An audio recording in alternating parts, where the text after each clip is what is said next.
Commander Reyna Cole opened her eyes slowly. Alarms blinked above her head. Sparks rained from the ceiling. Smoke filled the cabin. She was still strapped into the crash seat of the shuttle, but it wasn't flying anymore. It was broken, floating in space. She coughed and unbuckled herself, standing on shaky legs. "Dr. Tran? Caro? Is anyone alive?" There was no answer. The front of the shuttle was smashed. Half of the control panels were dead. Through the cracked window, she saw nothing but darkness and stars. No fleet, no planet, no enemy. Just the cold silence of deep space. Reyna moved carefully through the back of the ship. She found Kiro first, pinned under debris. She pulled metal off him with all her strength. "I'm alive," he groaned. "Barely." Dr. Tran was next. He had a broken arm but was conscious. One of the soldiers hadn't survived. The other was missing. And the girl? Reyna found her in the rear chamber sitting quietly. Her nose was bleeding, but her eyes were calm. "Did we destroy it?" Reyna asked. The girl nodded. "The mind engine is gone. But Zareth is not dead, just wounded. It is angry now. It knows we can hurt it." Outside, Sigma's voice came, through weak static. "Valkyrie is searching for you. Hold position. Rescue in progress." But something else arrived first. Strange red lights appeared in the distance. Not the enemy, but not human either. 3 ships shaped like blades, cut through space, heading for them fast. Old symbols marked the hulls. Caro gasped. "That's not Zareth. That's the Elders." Reyna narrowed her eyes. "You mean the race that vanished centuries ago?" "Yes," Dr. Tran said. "They were the first to fight Zareth. The ones who warned the galaxy. We thought they were extinct. The ship surrounded the shuttle and sent a signal. It was old, but Sigma translated it. We saw your light. Come with us. The truth must be told." Reyna had no choice. The shuttle's power was nearly gone. The rescue fleet was too far. And this might be humanity's only chance to learn what Zareth really was, and how to stop it for good. They were taken aboard the Elder ship. Inside was no metal, no machines, only light, air, and strange energy that moved like wind. The crew didn't speak with mouths. They used thoughts, sent straight into the mind. A tall elder approached Reyna. Its shape shifted slightly, like water with a voice. "You carry the spark, the first true resistance in 10,000 years." They showed her images, ancient battles, galaxies burning, entire civilizations erased. Zareth had always been here, waiting in the dark, feeding, watching. It didn't want to rule. It wanted silence. It hated life itself. "You have done what no one else dared," the elder said. "You heard it.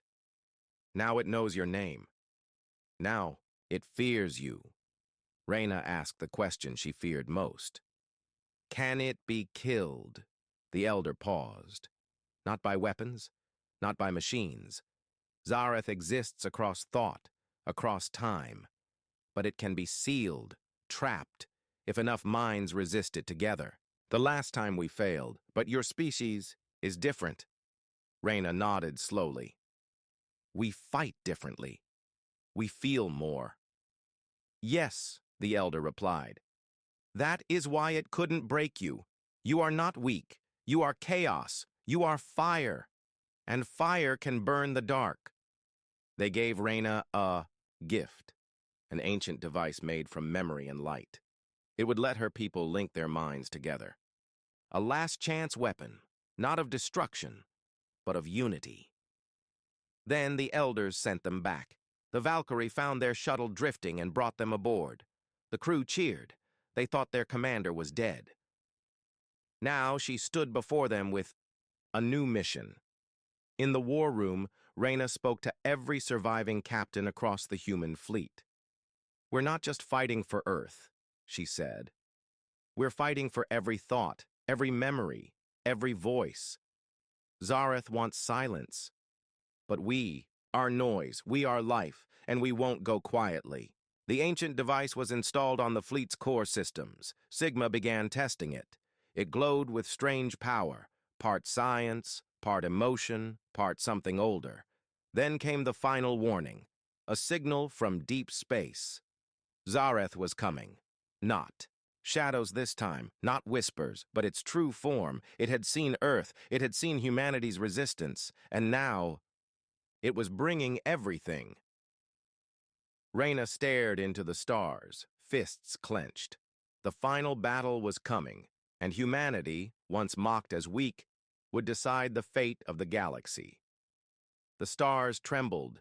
In every corner of the galaxy, sensors screamed. Civilizations turned their eyes to one place. Earth. The enemy was coming.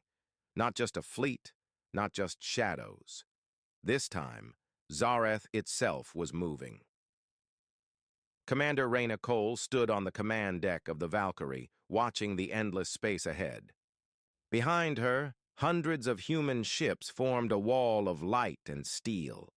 Every captain knew what was coming. No one was running. Earth was quiet. Its skies were clear. But every soul on the planet looked up. Old people, children, soldiers, farmers, everyone. They knew. This was the moment. Not just for humans, but for everything that still breathed in the galaxy. Zareth arrived. A tear opened in space. Black lightning poured out. Not ships, but thoughts, emotions twisted into solid form. Massive creatures of shadow and hate floated forward. They didn't use engines. They just moved, silent, deadly, unstoppable. On the Valkyrie, Sigma activated, the Elder device. A beam of soft blue light spread from the ship, reaching every human mind in the fleet. One by one, the crew felt it. A connection, a link. Not of commands, but of memories, of love, of pain, of hope, minds opening, thoughts flowing like rivers into one great ocean. "This is our last stand," Reyna said. "Not just with weapons, but with who we are." The battle began. Zareth's swarm struck first.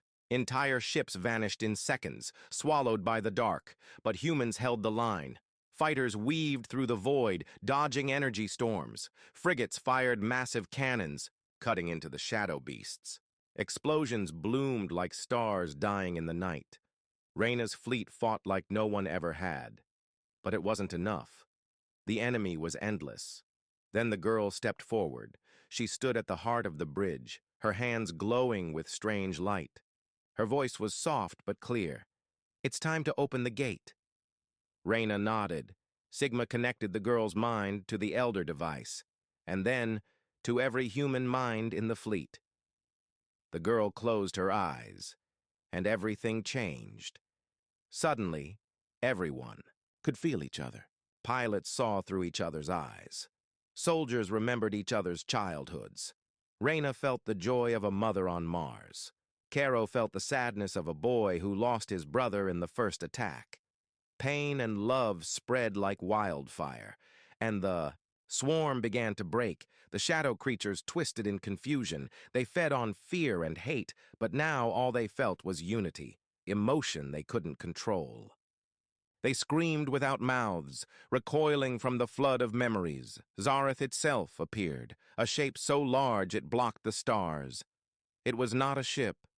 It was a living void older than time. Its voice filled the minds of every human. "I end everything. You are noise. You are weak. You will break." But then Zareth felt something it never had before. Laughter. A pilot laughed as he died, happy to protect Earth. A mechanic remembered her daughter's first steps. A child on a colony ship sang as the sky lit with fire. Humanity didn't just fight with fear or rage. They fought with everything, their whole selves. Zareth roared. It tried to crush the Elder device, but it was too late. The girl opened her arms, and from her a wave of light burst out. Not heat, not force, but human emotion, pure and uncontrolled. Billions of voices cried out together, from Earth to every ship in space. We are not weak. We are alive. The wave hit Zareth. It cracked. The sky split open. The shadow screamed and folded into itself. The swarm dissolved. Light poured into places that had never seen it. And then, in a final flash, Zareth was gone. The silence after was deep and endless, but it was peaceful. Reyna sat in her chair, breathing hard. The girl stood beside her, eyes closed. "It's over," the girl whispered. Caro looked out at space. "Did we win?" Reyna smiled. "No, we survived, and we showed them what it means to be human.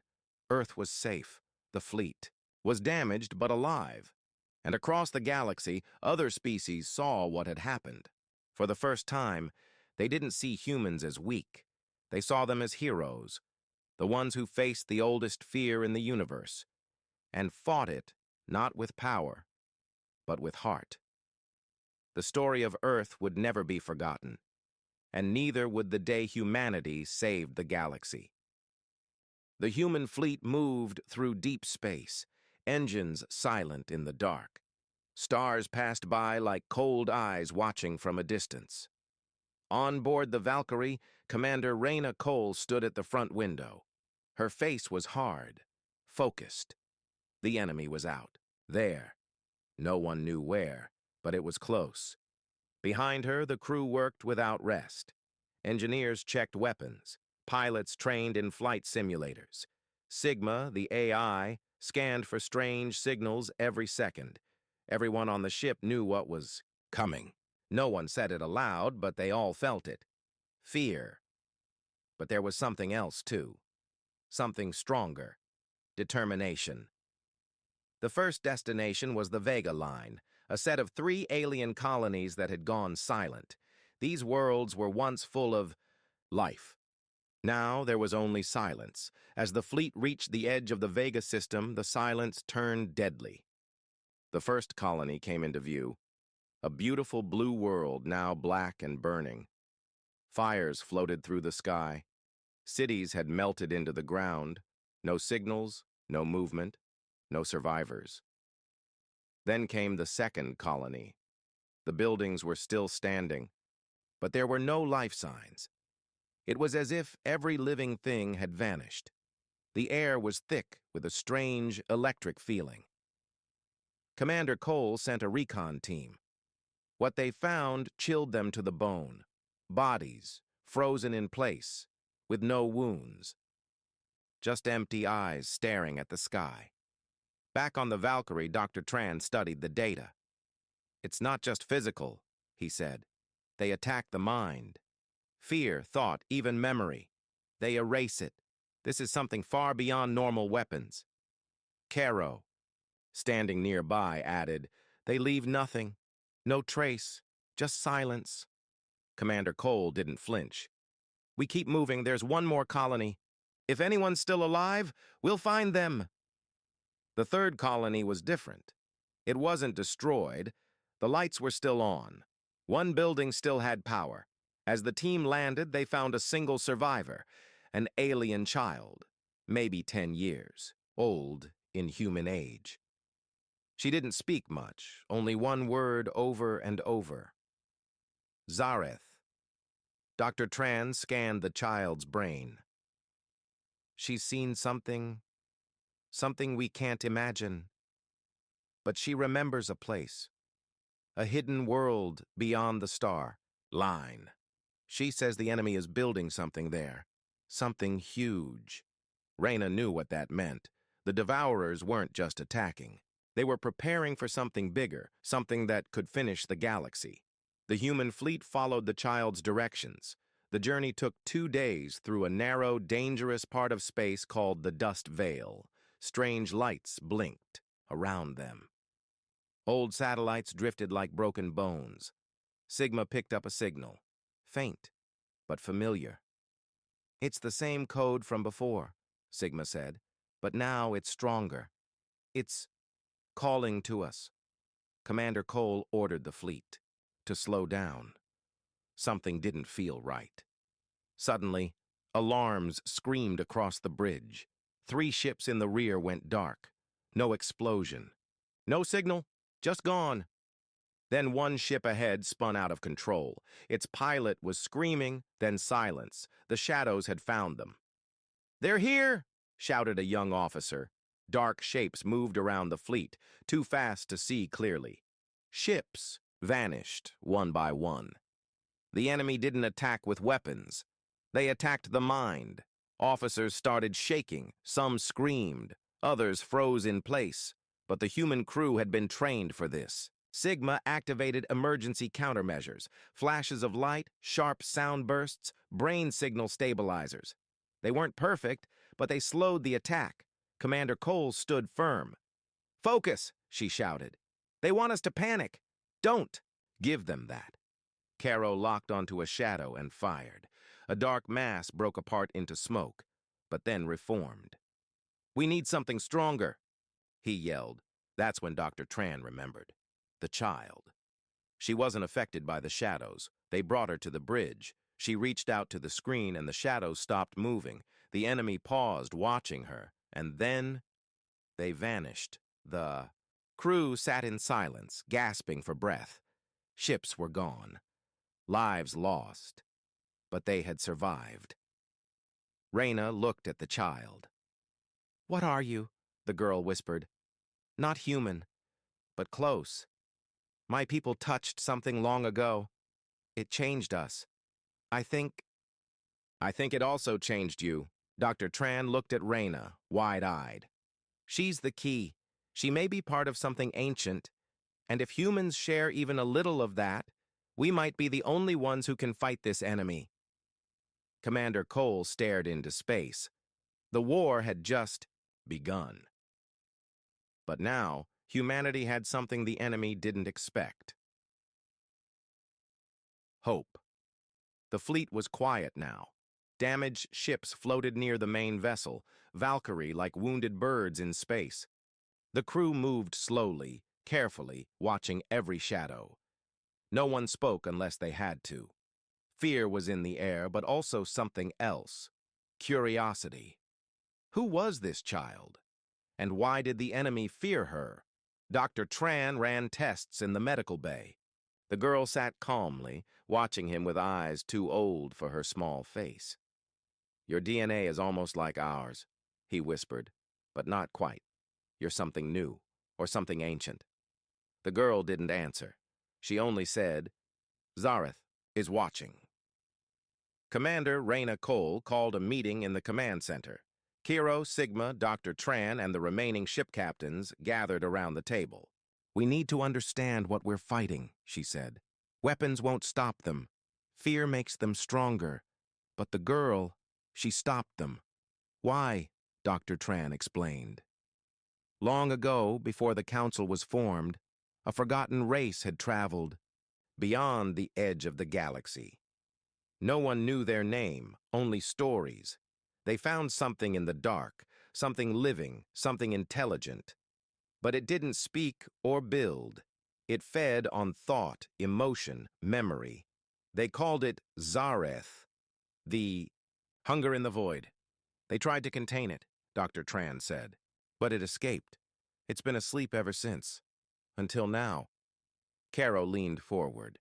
"And now it wants to consume everything?" "Yes," Dr. Tran said. "And it's learning fast." Reyna looked at the map on the screen. A blinking red light marked a system deep in uncharted space. "The girl gave us these coordinates," she said. "She says Zareth has built something there. A mind engine. It drains entire planets, feeds the swarm, and grows more powerful each day." The plan was clear. Find the mind engine, destroy it. But no one knew what waited for them. The fleet jumped to the hidden system. They arrived. Near a dead star. Around it, hundreds of massive structures floated, black towers connected by red energy lines. It looked like a web stretching across space. At the center was a machine bigger than a moon. It pulsed like a beating heart. the mind engine. But something was strange. The closer the ships got, the more quiet everything became. No sound, no signals, not even thoughts. Some crew members began to feel dizzy. Others lost short-term memory. A pilot forgot how to fly. An engineer forgot his own name. Sigma activated brain protection fields. This place is not just a weapon, it said. It is eating our minds, slowly. Commander Cole made a quick decision. We send a small team inside.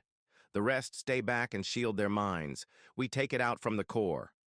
Reyna chose 6 people, herself, Kiro, Dr. Tran, 2 elite soldiers, and the child. They boarded a small stealth shuttle and flew toward the massive machine. As they entered the dark structure, the walls seemed to shift. The metal was alive, moving, breathing. It felt like walking through a dream or a nightmare. Strange whispers filled the air, voices from the past. Reyna heard her father's voice calling her name. Caro heard screams from his destroyed homeworld. Dr. Tran saw the face of his dead wife. "It's not real," the child said softly. "It's trying to break you." They reached the core. A swirling black orb floated in the center, surrounded by ancient alien tech. Lightning crackled around it. The girl stepped forward. Her eyes glowed faintly. "This is where Zareth sleeps," she said. "But it's waking." Reyna looked at Dr. Tran. "Can we destroy it?" He shook his head. "Not with weapons, but maybe we can overload it. If we connect it to something chaotic, something it can't control." Reyna understood. Human emotion. Sigma guided them through the process. They wired the child's mind to the orb, but added something unexpected: human memories, pain, hope, loss, love. Feelings Zareth could never understand. As the connection completed, the orb pulsed wildly. Screams filled the air. The structure began to shake. "It's working!" Dr. Tran yelled. "It's confused. It can't handle the emotion." But the enemy struck back. The walls cracked open, and black shadow creatures poured in. Caro and the soldiers fought them off, buying time. Reyna held the girl's hand. "You're not alone," she said. "You're one of us now." The girl smiled, and then unleashed everything. Her mind opened like a storm, and all the pain and love of humanity poured into the machine.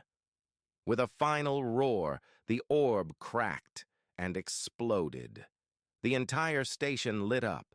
The web of towers around the dead star collapsed. The shockwave hit the shuttle and threw it far into space. Everything went dark. For years, the galaxy laughed at humans. They were seen as weak, emotional, and small-minded.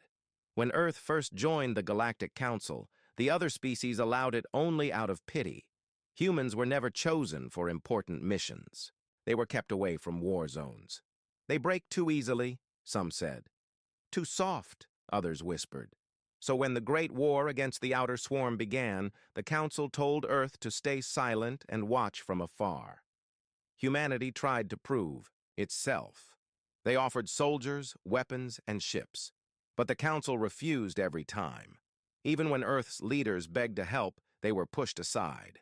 "You're not ready," the Council claimed. "Let the real powers handle this." So humans returned to Earth, carrying shame and frustration. They were mocked and forgotten. Years passed, and the Outer Swarm was defeated. Or so the Council believed. Peace returned to the stars. Trade resumed, colonies expanded, and the Council grew even more proud. But far beyond the known systems, something ancient had awakened, something far worse than the Outer Swarm. It moved silently, quickly. The first to fall was the Drelvian Empire. Their homeworld turned dark in a matter of hours. No messages, no survivors. Then, the Kator. Their fleet vanished without a trace. By the time the Council noticed, 5 systems were gone. The enemy had no name, no face. They came like shadows, consumed everything, and left nothing behind. Panic spread, but the Council refused to admit fear. They hid the truth from the galaxy, fearing chaos. They called it a temporary communication issue. But those who lived near the edge of space knew better. Something was coming, something unstoppable. On Earth, life was quiet. Most humans didn't know what was happening out there, but deep under the planet's surface, an old AI system blinked to life. It had been silent for decades, hidden in an abandoned military lab. The AI, named Sigma, had been built during Earth's early space years. It was programmed to scan deep space signals and alert Earth if anything unknown was detected.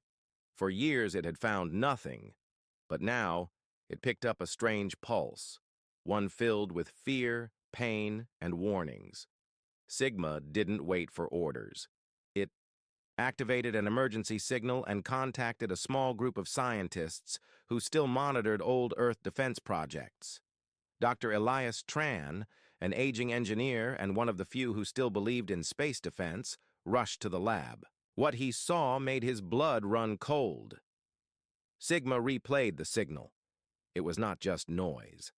It was a cry for help, a desperate warning in hundreds of alien languages. But hidden inside the message was something stranger, a pattern only humans could detect. A code built long ago, from a time before the Council even existed. The code was human, or at least it responded to human brain waves. Somehow, this enemy, the one wiping out entire civilizations, was connected to humanity. Or maybe humanity was the only one who could resist it. Dr. Tran sent the signal to Earth's leaders. At first, no one believed him. Then the survivors began to arrive. Damaged ships from alien species drifted into Earth space. The passengers were barely alive, burned, bleeding, and broken. They begged for help. Their stories were all the same. An enemy that could not be seen, that fed on thought, fear, and energy. Weapons didn't work. Shields failed. It moved faster than light. But one thing stood out. Every survivor spoke of a strange moment in battle where their attackers stopped when a human was near. One alien, a diplomat from the fallen Yakari, said, "They ignored the human ships. It was like they couldn't touch them." Another, a soldier, described how his human pilot wasn't affected by the enemy's psychic wave. This pattern repeated again and again. Earth's leaders gathered in secret. Something was happening. Something only they might be able to stop. And in the quiet shadow of Earth's southern pole, doors began to open. A hidden base, known only to a few, powered on for the first time in 20 years. Inside it slept the last hope of humanity, Project Endurance. Long ago, when humans were rejected from council wars, a few military minds built a backup plan. If the galaxy ever truly fell apart and no one was left to fight, Earth would have its own force. Not many knew about it. The Council certainly didn't. But now, with the galaxy burning, the sleeping warriors would wake, as alarms echoed through. The base cold chambers opened one by one. Inside them were Earth's best soldiers, men and women trained for war beyond the stars. One of them, Commander Raina Cole, opened her eyes. She had been asleep for nearly 15 years. The room was cold, her breath sharp. She stood, confused, until she saw Dr. Tran standing beside Sigma's glowing console. "Commander," he said quietly, "you've been reactivated. The galaxy has fallen. And now, only humanity remains." Commander Raina Cole stood in the cold metal hallway, her body still adjusting after years in cryo-sleep. Her mind raced with questions, but her training kept her calm. She had been prepared for many missions, but nothing like this. Dr. Tran walked beside her, his face pale, eyes heavy with fear. As they moved through the underground base, more cryo chambers opened. Soldiers, pilots, engineers, each one waking up confused but ready. Sigma's voice echoed through the halls. Project Endurance activated. Threat level extinction. All units prepare for brief. In the main command room, the surviving alien leaders were shown on screen. Their faces were full of fear and shame. These were the same species that once called humans weak and useless. Now they looked at Commander Cole with hope and desperation. One of them, a tall, insect-like being named Vraxil, spoke first.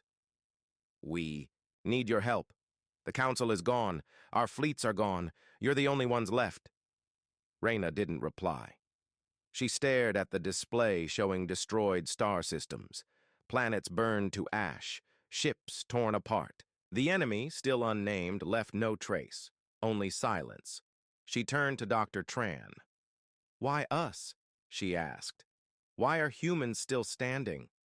Dr. Tran explained everything. The signal, the hidden code, the survivors' strange stories, the theory that humans confused the enemy, that something in human minds made them harder to attack. Maybe it was emotion. Maybe it was chaos. Maybe it was something older. Reyna listened carefully. She had always known humans were different. Not better, but different. Now it seemed that difference might be the only thing keeping the galaxy from total destruction. "We were never weak," she said quietly. "They just never saw what we really are." The next day, Earth's leaders held a secret meeting. The alien refugees had warned them the enemy was heading for Earth. It could arrive in weeks or days. Humanity had two choices: run and hide, or fight. Reyna stood before the leaders. "We can't run. There's nowhere left. And if we hide, we die later. We fight now, or no one survives." The room was silent. Then slowly, one by one, the generals and scientists agreed. The base lit up with power. Engineers began preparing old warships. Pilots trained in simulators. Weapons, untouched for years, were tested and upgraded. Sigma downloaded new data and began working on countermeasures. For the first time in decades, Earth was at war again, but this time, they were fighting for the entire galaxy. Commander Cole handpicked her team. Veterans from past missions, young soldiers trained in secret, and even a few alien allies who had chosen to stay. One of them was Kiro, a Yukari survivor who had lost his home and family. He was skilled in alien tech and had sworn to fight beside humans until the end. As days passed, the first warning came. A deep space station near Earth went silent. A scout ship was sent and never returned. Then, strange shadows appeared on the edge of the solar system. No signals, no forms. Just dark movement in space. The enemy was coming. Inside the human fleet's flagship, the Valkyrie, Commander Cole stood on the bridge. Her eyes stared at the empty stars ahead. Her voice was calm, steady. "Humans have always been underestimated," she said to her crew. "We were called soft, weak, emotional, but maybe that's why we're still here. Maybe that's what makes us dangerous." Caro smiled beside her. "Let them come. They've never faced humans who have nothing left to lose." As the human fleet launched from Earth, people across the planet watched in silence. Old veterans saluted, children cried, families held each other close. They all knew this fight wasn't just for survival. It was for respect, for revenge, for everything humanity had lost.